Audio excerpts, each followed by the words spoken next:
Hey guys, it's Val and welcome to episode 9 of my Relation with Tik Tok podcast. Before we get started, I just wanted to give you guys some updates regarding the podcast. So I want to thank you guys so much for watching the first 8 episodes so far. I really appreciate the support that you guys have shown, either financially by all your donations that you guys have sent to the Cash App, by sharing the podcast with your friends and family, and also by giving me your precious time and listening to the podcast and engaging with it. Moving forward, I want to continue to encourage you to keep supporting the podcast by sharing it with your friends and family, and also by giving me your time. And also, I want to encourage you to keep sending in your donation, because those donations will help pay for the podcast website hosting services. So thank you again so much for all the support that you guys have bestowed upon me, and I'll see you guys at the beginning of the episode. Hey guys, it's Val and welcome to another episode of my Relation Romantic Show podcast, where I talk about different dynamics and romantic relationships. So for today, I have a special guest with me, and we're going to be talking about what has been her experience dating, what are some things that she doesn't like about modern dating, what does she think of feminism's effect on dating, and a bunch of other questions. So without further ado, I'm going to let her introduce herself. Hi, so I'm Melissa. I'm a senior management major at Scranton University. I don't really do anything too awful interesting because school's pretty much consumed my life for the last 3 years. Alright, so Melissa, what would you say has been your experience dating, starting from, let's say, high school? High school was kind of messy because I didn't always make the best choices.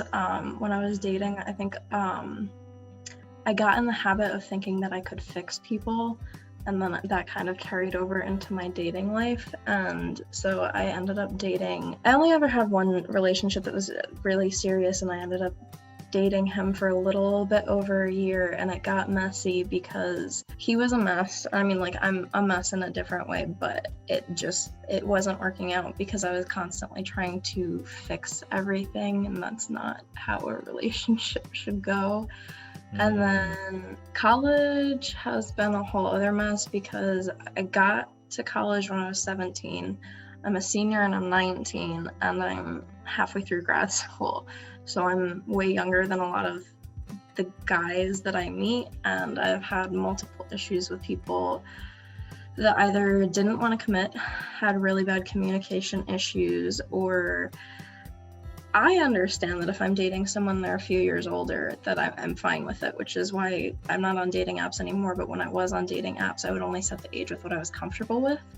But I would have people, I actually had one guy, I think he was 25, and he lost it over my age, even though he had set the age down to 18 or 19. So he didn't want to date a younger person? He didn't. We had been talking for maybe 2 weeks. I had just moved into my dorm for the year, and we were gonna hang out. And then that day, he was like, "Oh, I'm way too uncomfortable with the age." It started over our winter break, and then when we got together in person, it was just too weird for me. And I told him that because I was trying to be completely honest. Because I know this sounds weird, but the second he kissed me, it was just weird. It was like I was kissing my brother, and I was like, I can't do this. So I told him, and that essentially, it got messy because we were in the same friend group. So essentially what happened was he ended up trying to, I used to leave my door cracked all the time because it was a small dorm and it's a small school. And we were all friends in the building, and that was a pretty common practice. We would all just leave our doors open. And so he kept shoving his way into my room, and I actually ended up having to go to the Title IX office because his mother called me. I have no idea how she got my cell phone number. His mother called me and tried to convince me to get back together with him. So that was my first dating experience in college, which was interesting. It's a question. At least, yeah. Do you believe that guys and girls can stay just platonic friends for long? Yes, because my one friend that I've had, oh God, it must be 3 years now. I met him the first week of freshman year, and he's entirely like a brother to me. I don't think, if he was the last guy on earth, there's no physical attraction there whatsoever. From who, you or him? both of us. I'm good friends with his girlfriend. Oh, He he has a looks at me. girlfriend. Yeah, he has a different girlfriend than he had going in, but well, the first girlfriend hated me because she didn't like that he had female friends. But him and his current girlfriend, I'm actually friends with both of them. And like, he considers me a sister. He doesn't have a good relationship with his actual sister, but it's very, nothing would ever happen. So you don't think that if it happens that you both were single for a very long time and you're like, yo, let's date, you've been my best friend for so long, I think we can do this to the next step, he would say no? No, because I'm not, I love him as a person, but like he's not what I would be looking for in a relationship, and I'm also not what he'd be looking for in a relationship. So even it just wouldn't work out, I don't think. Oh, that makes sense. So earlier you said that when you were dating, there was like certain age threshold that you would not pass. So how old would you date? The oldest guy I've ever actually gone on a date with was 28, and at the time I was 18. And the thing is, for me, it's not necessarily the age so much as it is where you're at in life, because there are some 28-year-olds that are still in medical school and I'm still in school, so you're still kind of figuring stuff out and starting your life. But that was weird, I think, for both of us. And then we just ended up not seeing each other again. But personally, for me, like I want kids, like, so I don't want to be dating somebody that's like completely I don't want to date somebody like that's like my dad's age. I mean, if somebody else wants to do that, more power to them, but that's not my cup of tea. Okay, so question. In your relationship life, what is your end goal? Marriage, hookup, or just having fun? I've had different points in my life where I wanted different things, but at this point I'm kind of over dating just for fun, because I think I tried to explain this to one of my guy friends, because he was saying, I don't know why you're so freaked out about your age and where you're at. And women have this like spiral that they get into where if you want to have kids and you want to have more than one kid, you kind of like think about, okay, so I don't want to have kids past the time I'm 30. If I want 2 kids, I want to space them out 2 years. Huh? It's called the wall. Yeah, so you like kind of spiral backwards, and then you're thinking like, wow, like I really need to meet someone. So I think I'm also, I have a job for this summer that's full-time. I'm going to have 2 jobs next year, and I'm going to be getting my graduate degree. So I don't really have time to waste on something that isn't going to go anywhere. And I guess my general perspective of it is because in your school? Are there guys in your graduate program? Yeah, I'm a business major, so there's a lot of guys. Why don't you just pick one of them, and then you guys finish school together and then get married? I actually started talking to someone that's my friend's boyfriend's friend recently. So it's not that I'm not interested in dating. It's just that if I'm dating now, it's to make it work long term, because the way that I kind of look at it is if I'm not really dating, like if I'm not really aiming for long term, then I'm just kind of dating to break up, and then there's not really like a good point for that, because you're just wasting your time and energy and emotions on something that's gonna like crumble. I don't know. That sounds a little bit depressing though. All right, so question: what are you looking for in a man that you do want to marry? In a good man. So what do you consider a good man? See, that's complicated because I don't have a type. I don't have a type. Like if you go back through and look at like my exes, none of them are the same. Like none of them are even kind of similar. But I think that what I'm looking for is somebody that has the same goals and can communicate well.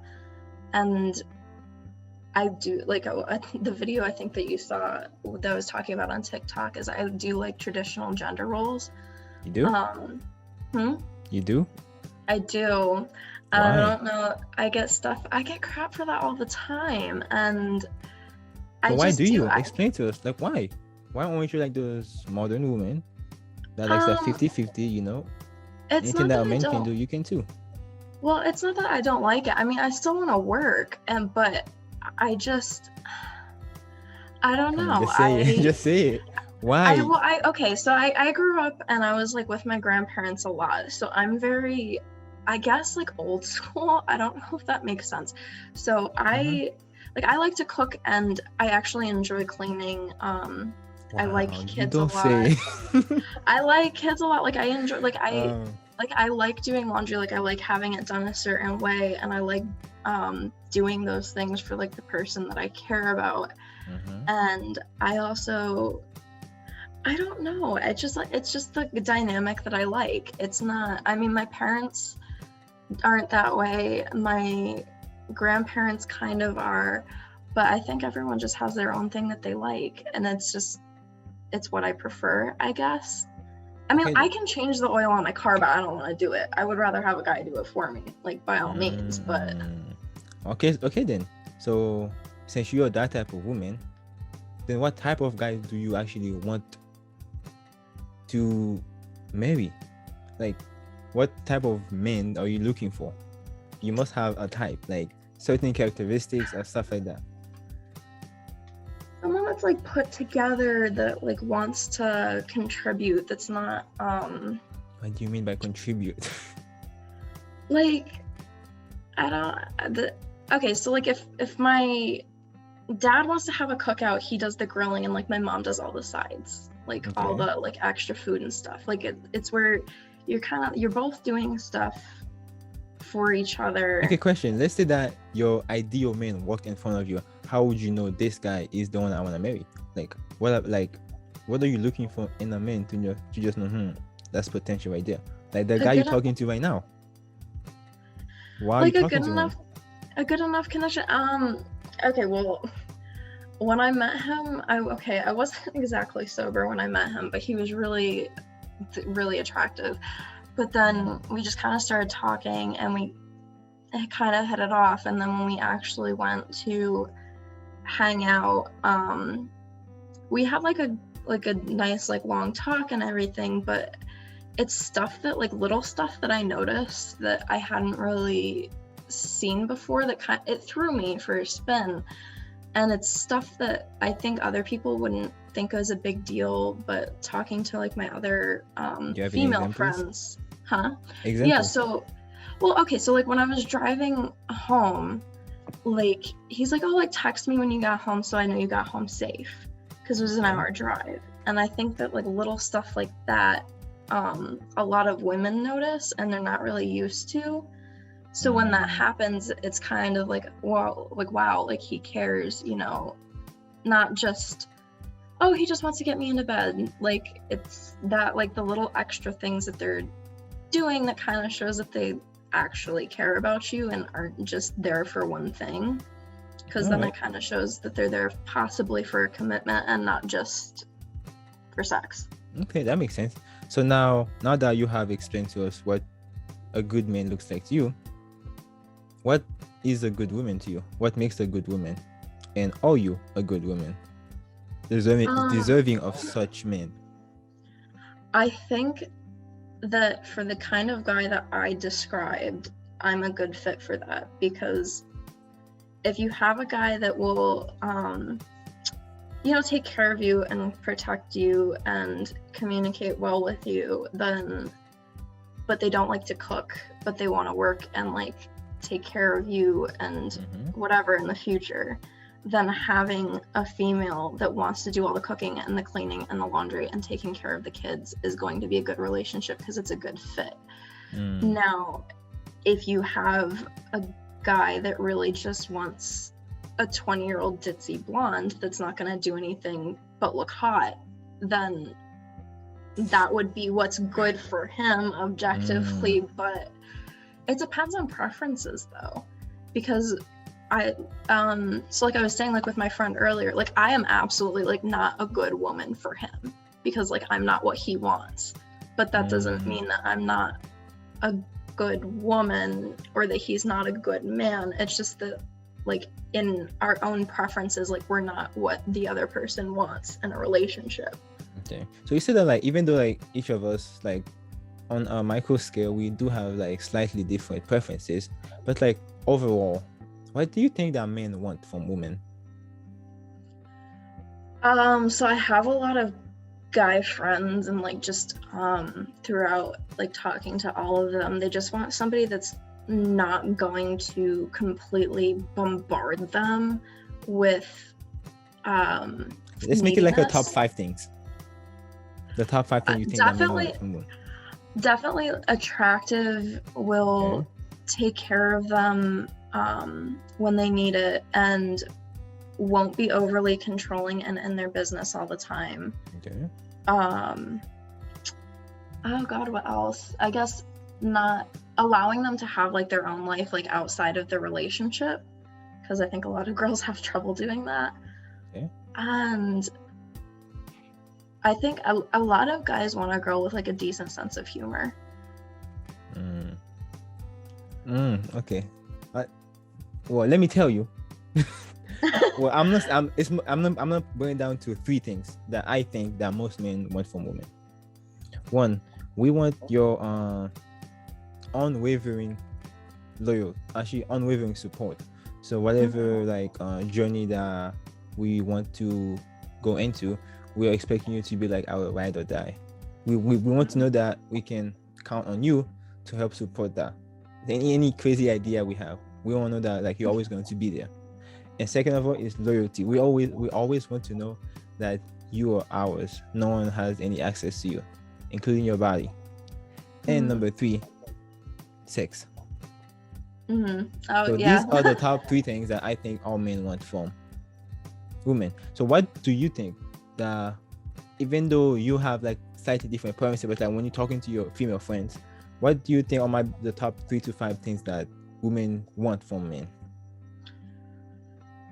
The top 3 things that women want from men is to know that, I guess in like my experience and my friends' experience, is to like know that they care like outside of it being easy. So like when stuff gets hard, that they're not just gonna give up.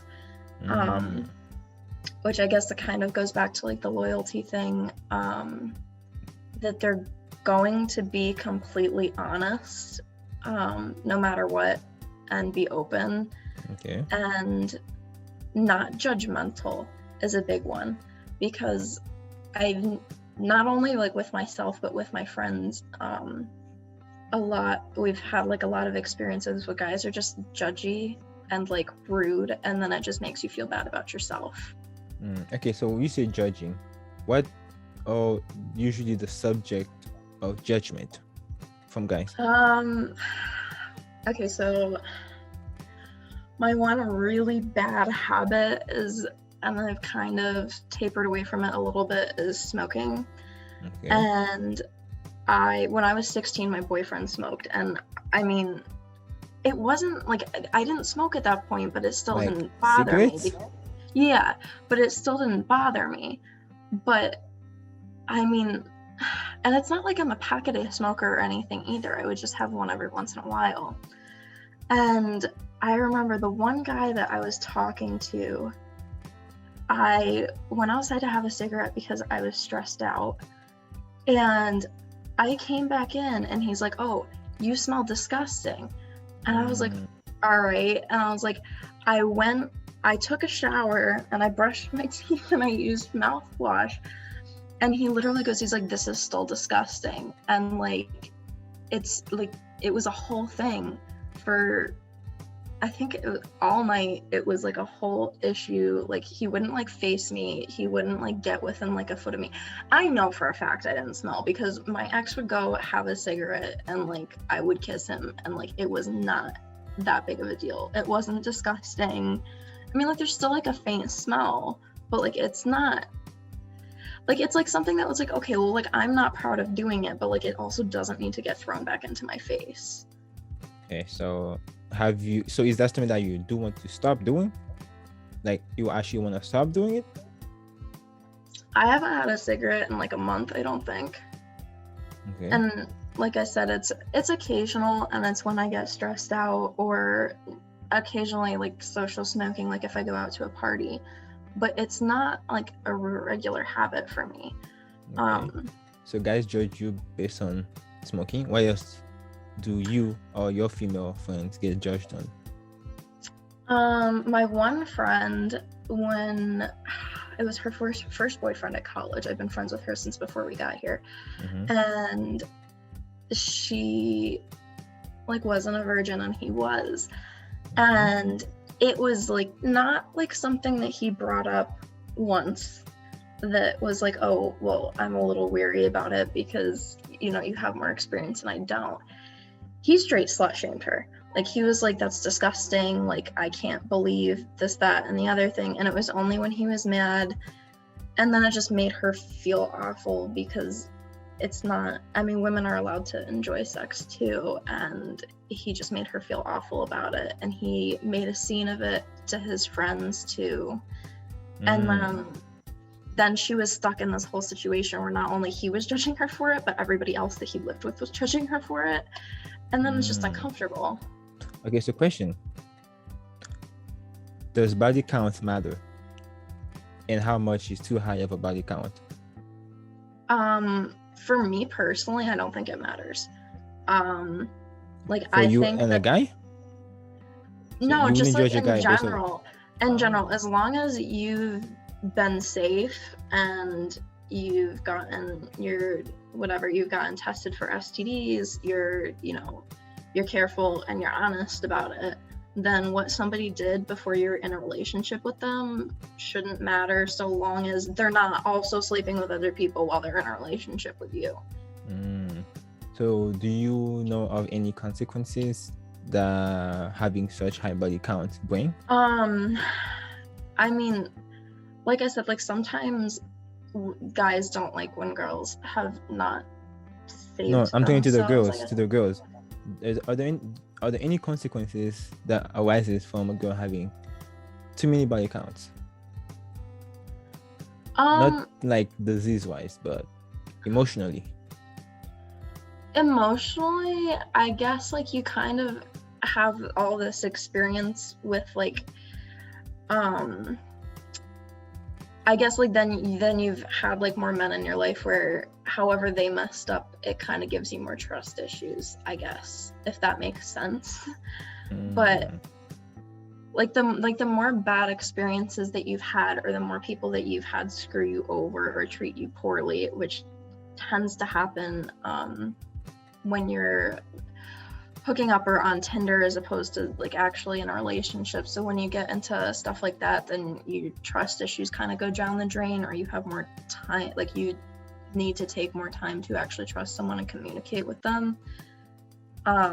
So then would you encourage, so let's say we were to go back to like your 18-year-old self, would you encourage yourself to go out there and work up your body count? Is that something that you would encourage young women in high school and going to college to do?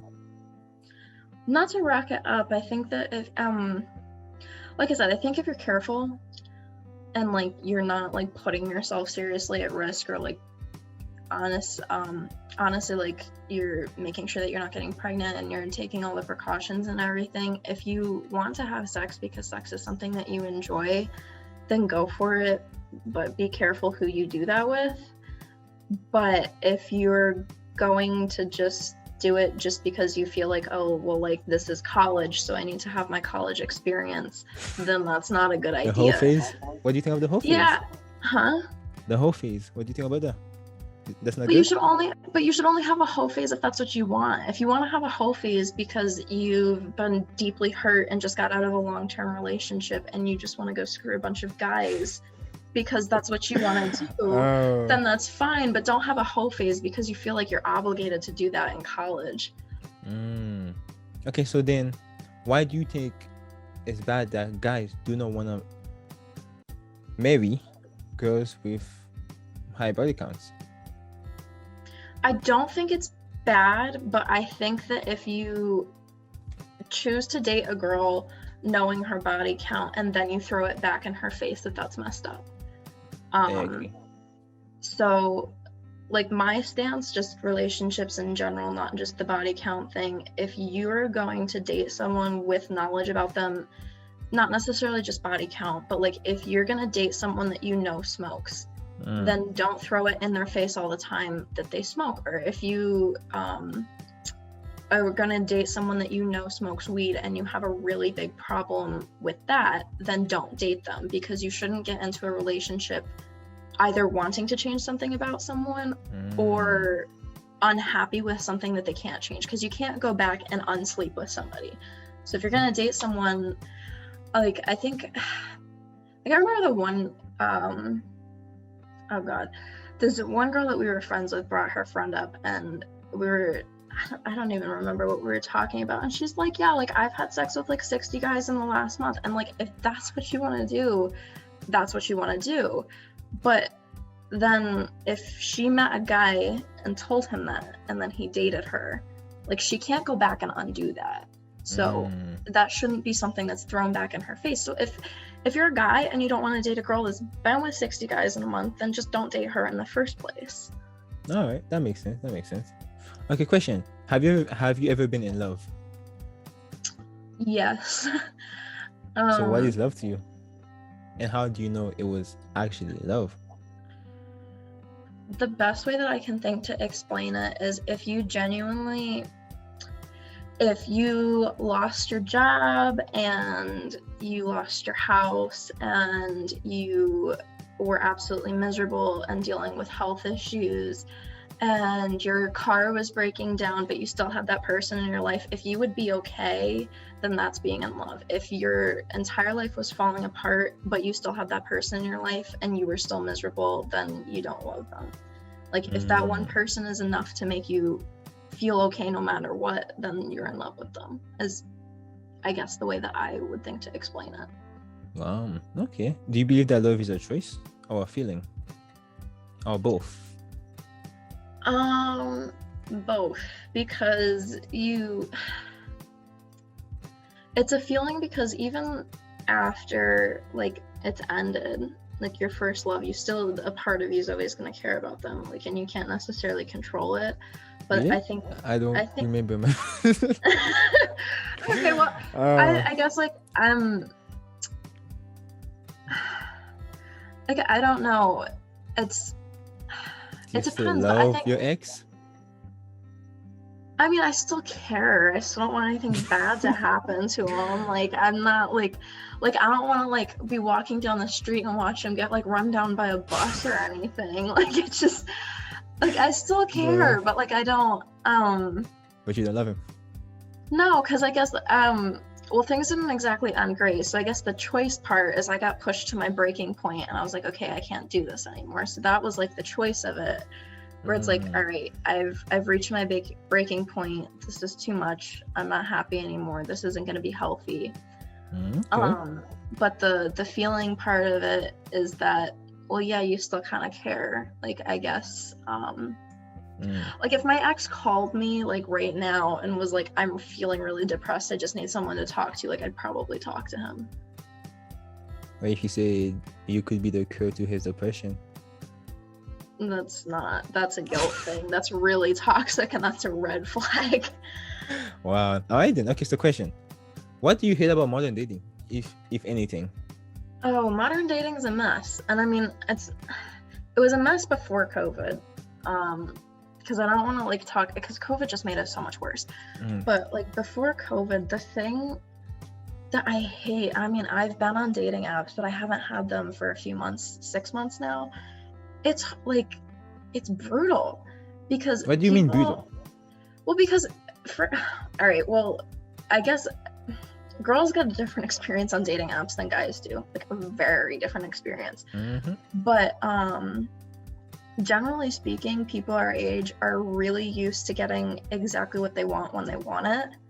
And then if they're not getting that in a relationship, they're like, oh, well, I can just download Tinder, and then I have hundreds of girls within a 5-mile radius, and I can just talk to any one of them. So you can just break up with somebody and then find someone. So like now people don't want to work at stuff, and it's easier because phones, and it's just, I don't know, you're not getting what you want in a relationship, so you just go find something else as opposed to working through it.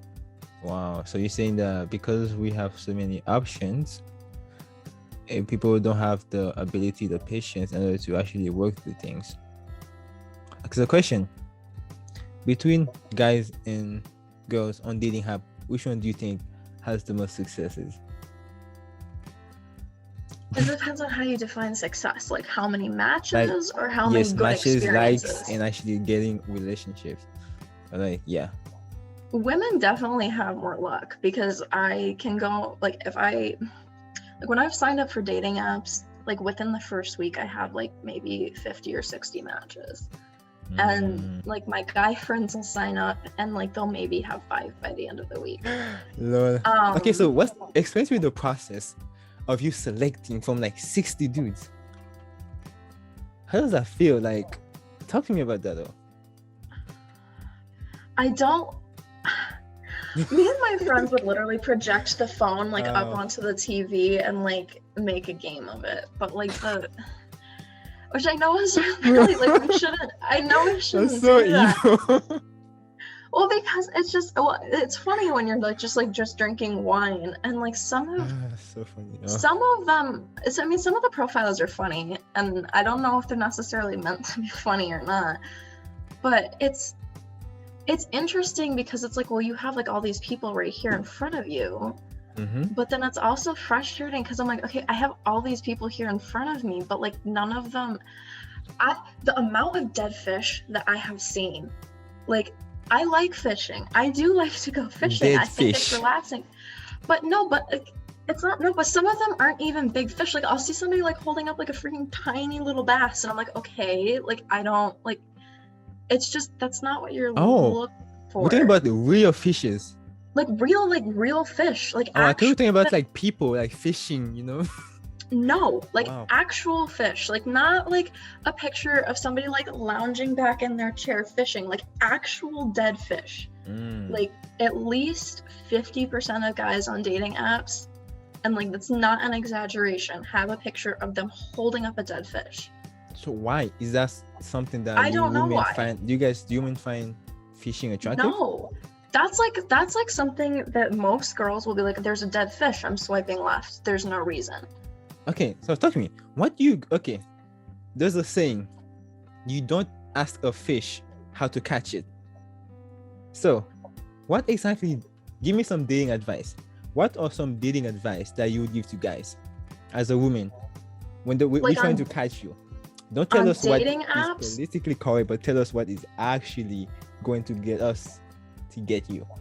On dating apps or like in general person? Like so is there a difference between dating app and person? Okay, well, dating apps, I had one guy, it was my freshman year, so I was 17, so I wasn't even supposed to be on the app, but like the first thing that he sent me right out of the gate was, oh, my friend's here, how do you feel about double penetration? Like, please, for the love of God, like, don't do that. Like even for girls that are on dating apps for hookups, if that's immediately what you're sending, it's gonna be a no. That nobody wants to hear that. At least have a good like maybe 30-minute texting conversation before that even comes up. But generally speaking, it's like that nice guys always finish last. Like, don't be too nice. They do. Don't be too nice because then it's just like, it's not. Wait. So are you saying that nice guys actually finish last?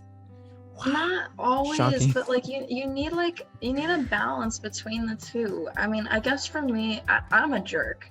Like I have an abrasive personality. I tell it how it is. A lot of people don't like that, but I don't need like this one guy that I was talking to was really nice, but that's all he was just nice. And like if I was upset and he could tell that I was upset, like sometimes I guess like I act like a guy, like I just don't want to talk about it, like I'm just irritated and I just want to be irritated and then leave it at that. But like it was like that nagging, like, oh my God, like I feel so bad, like I'm so sorry, like what can I do to help? Like no, like just leave me, like I'm irritated, just let me sit and seethe in my irritation for 5 minutes and then I'll be fine. And constant apologies for stuff that has nothing to do with you also can be really frustrating.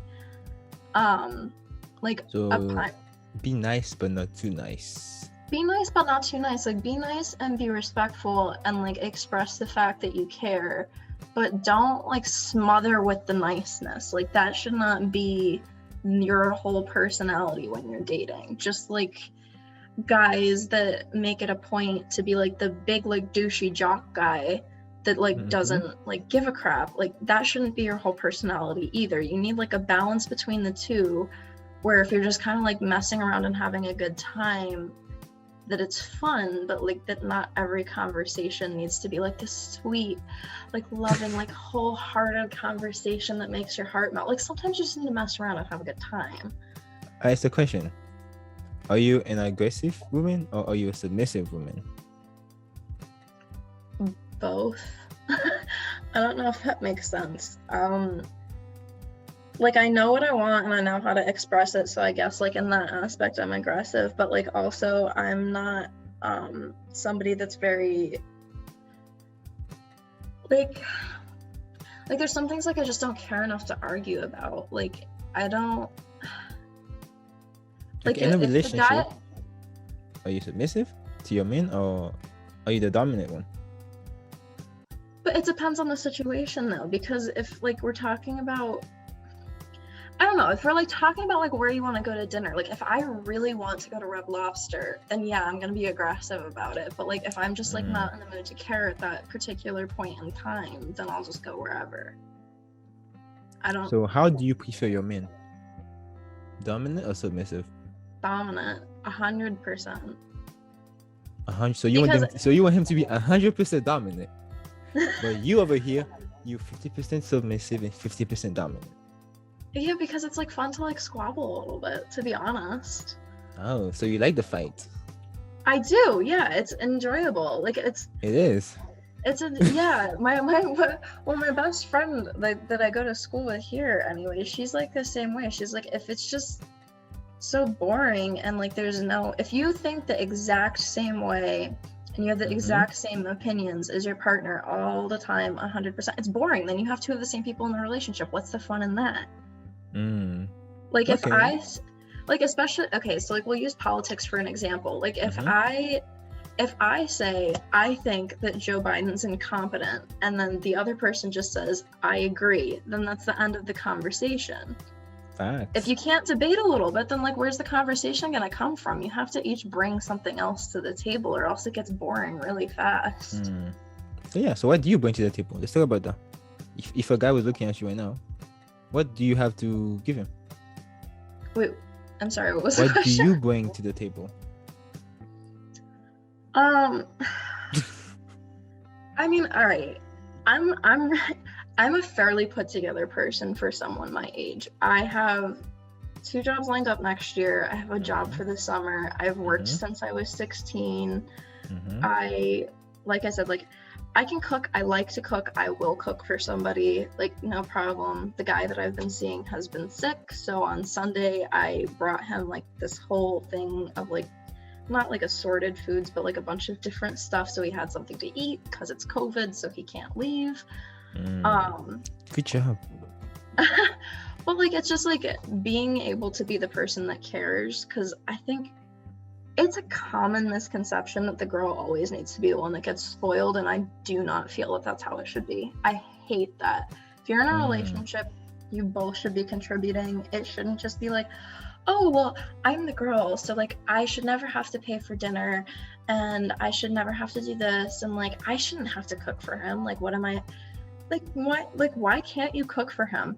Like, what's the big deal? Like, one time I went over to his house, he grilled some steaks, and then like I brought side dishes. You should both be contributing. You should both be like, I just because I was talking to his friend that like I met him through about the whole situation, and he was like, I think he's just weirded out. And I was like, well, why? And he's like, well, most girls don't like cook or help clean or do any of this stuff because they don't feel like they should have to. Like, he had he was doing some grading, and like I had just like woken up, and so he was busy. And then he's like, oh, like, I'm just like, it's going to be a busy day. I have to put my laundry away. I was like, well, I don't have any schoolwork to do. So like, just give me the laundry. I'll fold it. I'll put away for you. Like, that should not be a big deal. And that doesn't mean that like I'm his slave. It just means he's busy. I'm not, so I can do something to help him out. Okay, so question then. What do you think is feminism's effect on dating? Recent feminism, like extreme feminism, is absolutely awful. I hate it because I follow a lot of stay-at-home moms on TikTok, just because the content's good. It's a lot of good ideas. It's a lot of stuff that you don't hear, and it's stuff to make note of. But anyway, 2 of them in the last like week or so have gotten like multiple comments about, oh, you don't do anything. All you do is stay at home and raise the kids. Like, what's the point of that? That's a lot of work. Like, one of them has 4 children. That's a lot. That's a lot of time. That's a lot of laundry. That's a lot of food. That's a lot of cleaning. They have a big house. Plus she helps her and her husband do renovations and stuff. And she helps with that. So it's not that she's not contributing, but because actual feminism is supposed to be for equality, and that's not what it is anymore. It's become an excuse for women to say all men are garbage. All men are like, no men can commit. Like, every man just wants like somebody to cook and clean for it. That's not true. Some guys want to be a stay-at-home dad, and that's great too. But it's become this like constant like judginess for women that don't want to work. And like women that are like, oh, well, I don't want to work. I want to stay at home and have kids. Well, you're not reaching your full potential. You're making all of us look bad. Like all these women fought for so long so you could work. Yeah, I know I can work, but I also could not work. Feminist situation. Isn't that the whole point of feminism? To give you the choice? But that's what I'm saying. So there's a difference between like actual feminism and third wave feminism, and like the third wave I can't talk. The third wave feminism is what's getting to the point where it's becoming hateful and spiteful of women that choose traditional gender roles. And I don't like that, because it's not fair, because everybody has their preferences. Some men want to stay home and take care of the kids, and some women want to stay home and take care of the kids, and some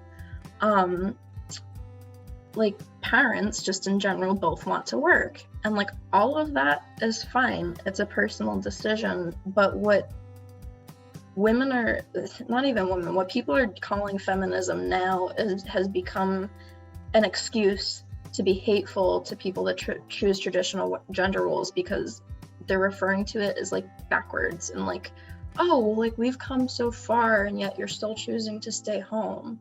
The actual point of feminism is that you should be able to make a choice as to what you want to personally do. What have been some judgment that you have received on TikTok because of you expressing your views? Because that's how I met you. Because I was just scrolling and I met you. I was like, oh, she's speaking fast, and I was like, let me contact you. So, what are some of the backlash that you have received for pushing the agenda of, well, not pushing, but just saying that you believe in those things?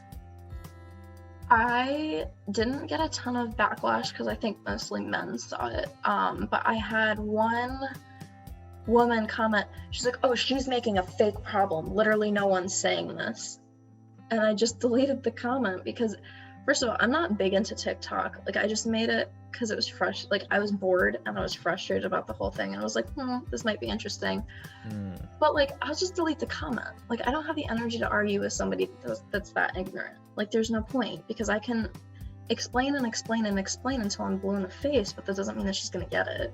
And also, this woman was well into her mid 40s, and people in their 40s don't necessarily experience the same backlash as a woman in her 20s who wants to be a stay-at-home mom. Because somebody in their 40s is still kind of from that in-between generation where that was a little bit more accepted. But like, girls my age, if you're like, oh yeah, like I would like to stay home with my kids like when they're little, why would you want to do that? You're going to be putting your career on hold for however many years. Yeah, I realize that, but that's not the point. And that doesn't mean that there's something wrong with the choice that I'm making. Is dating necessary? Or can you just go from being friends to being proposed? Because I feel like most people that get hurt in dating. So why don't we just not date, but just stay friends, and then when you're ready you can just propose? I think that it's I guess the way that I prefer it is to get to know someone for a little bit before you date, because to me, if the label like boyfriend to girlfriend is there, then the objective is to make it work for long term. Like that commitment should be there. And that's something that I usually preface, like if I'm talking to somebody new and they're like, oh, like what are you looking for? Like I don't mind going on a few dates with somebody, hanging out with them, getting to know them. But one guy after like a week just like went for it, and I was like, I don't know you enough yet. We're not ready for that. This is how I view it. But I think like hypothetically, depending on the person, like if you're friends with somebody for years, then yeah, maybe you would be able to do that. But it also depends on what kind of friends you are. Like if you're friends with benefits and you know if you're physically compatible, then that would make more sense to go straight from the friends to marriage. But if you haven't really done that, and then it's just not, because I mean your physical relationship is a big part of like whether or not you're going to be compatible. So if you don't experience that beforehand, then I do not think that it's a good idea to get married. Wait, so you mean you shouldn't get married before you have sex? There's some people, I mean, like, okay, so I guess like my opinion on it, I had one girl that I went to high school with. Her and her boyfriend waited until marriage, and that was on her terms, and so they rushed it. And so now they're having all sorts of issues because it's not going great for them. But I mean, if you're doing that for religious reasons, then great. I can't say that you have to have sex before you get married, because that's not fair. That's not what everybody wants to do. But I think for the majority of people like our age in this country, like nobody's really waiting. So it's not, I think it's hard to go straight from friends to romance, I guess, because you're kind of like skipping over all of that. I mean, you would think that would be the point, because do you see, if people were waiting, then, and when they did get sexually intimate in the marriage, there wouldn't be anything to compare to. Yeah, I guess that's fair, but I mean, he didn't necessarily wait and she did. So they were not equally yoked. Yeah, but they also never lived together beforehand. They didn't really, because like when you're if you go from being friends to getting married, that's like a huge jump. Because when you get married, you're combining your finances, you're making decisions about children together, how to raise those children, if you're raising them with religion or not, where you want to live. You have to combine 2 different schedules job-wise. You have to combine your finances when it comes to cars or mortgages, your credit. You have to understand the other person's credit. So going straight from friends to marriage is a little bit more complicated. Whereas if you kind of ease into it from your friends and then you start to date, then you might get to know what it's like to live with the person. Because so like my relationship with my male friends, like I would not be cooking for them all the time. But like my relationship with a significant other, I definitely would. And it's the same thing with like other physical affection. Like even like a back massage, like I think that it would be really weird for me to give my guy friend a back massage. But like I don't think it's weird to do that for somebody that I'm dating. So I think that like little time that you're actually seeing each other is important. I mean, I don't think it's necessary, but I do think that it's ideal. All right. Okay, so question. What do you think about hypergamy, which is the idea that women only date men that are on the level financially, status-wise, or look-wise and above? I think everyone kind of wants to do that, though. When you say everyone? Like, I think just like if you're looking for somebody that's like kind of on the same level as you, because you don't want... Guys don't do that. You're telling me that guys don't look for girls that are like way more attractive than them? Guys, we don't judge each other on attractiveness per se. We go after a girl that's but like we don't. I said that hypergamy means that not only the guy needs to be attractive, but needs to have like the same income as you or higher, and the same social status as you or higher. For guys, we did across and down. Well, you guys did across and up. Because I think that's because more women are looking for somebody that will take care of them financially. I know, that's the point. But I don't because I don't really do that though, because I don't care. I mean, like if I actually like work in management and I don't continue like with being a professor, like I'll probably make a decent amount of money. Like I'm not necessarily worried about that. Okay, you see the guy that you're talking to right now, what is his education level? So he would finish up his master's at the end of next year, and then he's going into pre-med. Okay, and are you trying to get a PhD too? I might. That depends on whether or not I want to be a professor or not. But I start teaching in the fall, so depending on how much I like that, it'll depend on whether or not I actually go to get my PhD. How tall is he? 6'1". But that being said, my ex was 5'8". How tall are you? I'm 5'5". He's still taller. Yeah, he's still taller. I've seen guys that were shorter than me though. You've seen or you have dated? Like I've like gone out with guys shorter than me. But you've never had a relationship with him. In my defense, the one guy that I went on the date with, the reason that I wasn't going to see him again had nothing to do with his height and everything to do with the fact that he tried to stick my toes in his mouth while I was doing my schoolwork. That was too weird. Wow. Yeah, it was really uncomfortable. Okay, so question. How important is sex in a relationship? I think that it's really important because I think that first of all, it's healthy to have a healthy sex life. And second of all, people are too touchy talking about it. If something's not working for someone, like for one party in the relationship, then that needs to be expressed and it doesn't need to be met with being defensive. Like if someone's doing something that's not good for the other person and that person expresses that and then the person's like, oh, like fine, like I guess like I'll just never go down on you again, that's not going to help anything. You need to have effective communication. I mean, but like that's kind of across the board. But I mean, there's some people that don't really have that much interest in sex, but I mean, I haven't really met anybody that's like that, so I think that it is important. When it comes to marriage, is sex duty/responsibility, or is it a gift? A gift meaning that you give it whenever you feel like it.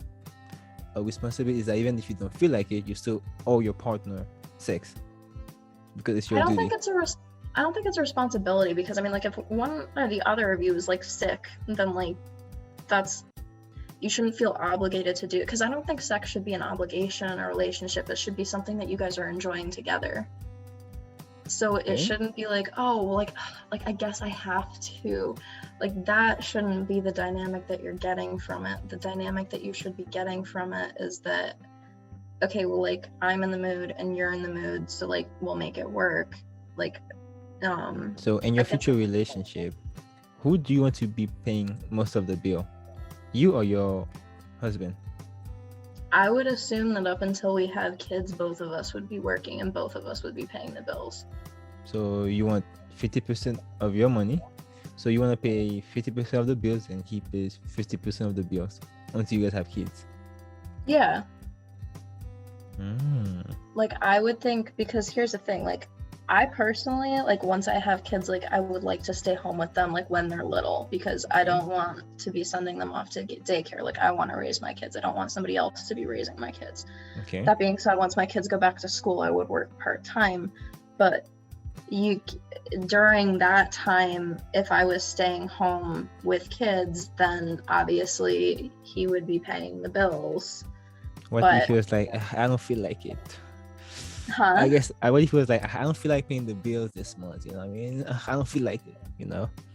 Oh, Just well then. like, just like you're with sex, I don't feel like having sex right now, He doesn't feel like paying the Well, if you're bills this living in the month, same house and you use the same cars and he doesn't feel like paying the bills, then I guess he's gonna be homeless too.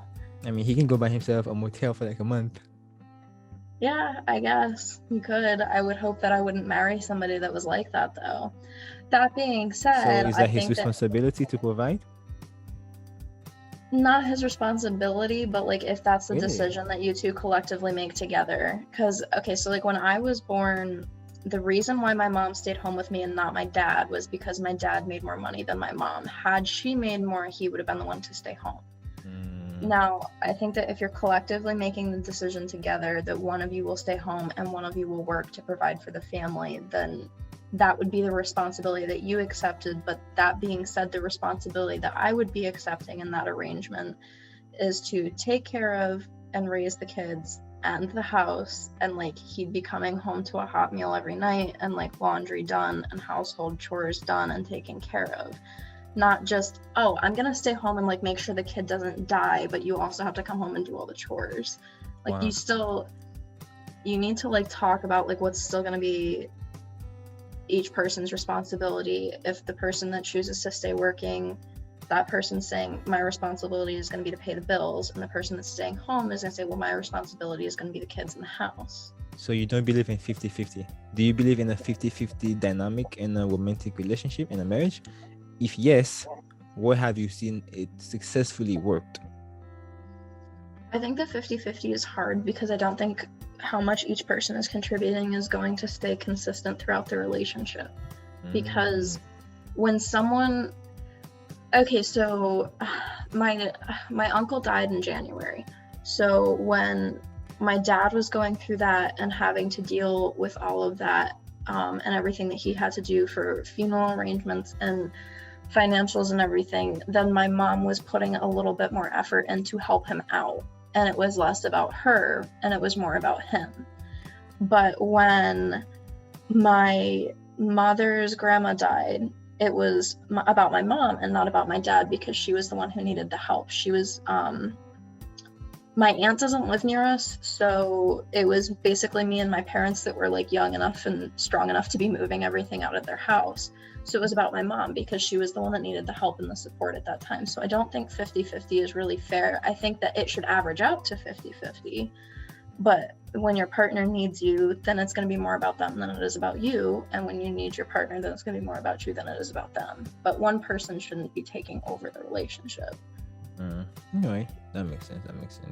Well, thank you so much, Melissa, for coming to the podcast. So any last thoughts that you want to address? No, just thank you for having me. This was fun.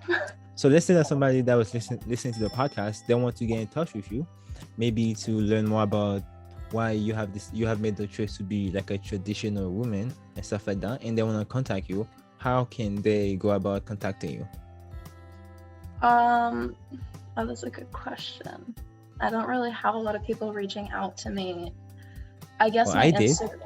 Well, I'm just saying, like, I think you're the only person that actually reached out to me. Probably my Instagram would be the best, which you have. But that being said, if you're gonna message me on Instagram, actually like preface that like this podcast is like why you're messaging me, or else I'm not gonna respond. You get a lot of people in your DMs? Not necessarily, but I've gotten like a couple of unpleasant messages. So, and just like if I don't know who somebody is and I don't know why they're messaging me, I just don't respond. And it's like that on all of my social media. If you message me and you're like, oh, like I saw you on this, or I saw you talking about this, or I saw you in class, like then at least like I kind of like know where you're coming from. Okay. You're not just like a random stranger. Instagram, how about TikTok? My TikTok I think is set up so only people that I'm friends with can message me, but I can change that. All right then. So don't worry guys, I'll be putting all her social media links in the episode descriptions. You guys can go and check her out and check out her videos. So again, thank you so much for coming, Melissa, and thank you guys for watching, and I'll make sure that I see you guys on the next episode. Peace out.